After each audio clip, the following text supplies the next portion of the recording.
Bundan buyon daromad topish imkoniyati cheklangan va nogironligi bor shaxslar kambag'allar reyestrida bo'lmaydi. Ularni 100% qo'llab-quvvatlashni davlat zimmasiga oladi. Allayarov, Zahidov viloyat hokimlari 1-yanvardan teng imkon inklyuziv bandlik loyihasini joriy etib, nogironligi bo'lgan 40 ming odamni ishli qilsin.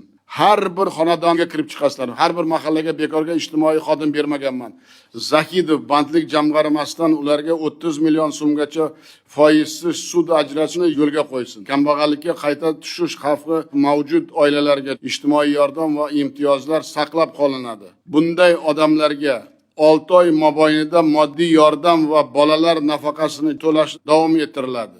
Bog'cha va to'garak xarajatini qoplash, davolanish orderi kabi 110 ta ijtimoiy xizmat va yordamdan 12 oy davomida qo'shimcha foydalanish imkoni beriladi.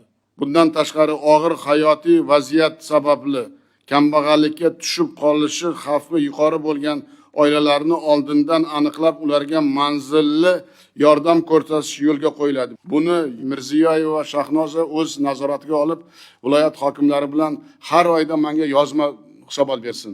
Har bir odamni uyiga kirib borasizlar. Imkoniyati cheklangan va nogironligi bor shaxslar davlat ko'magida degan tizimni joriy qilasizlar.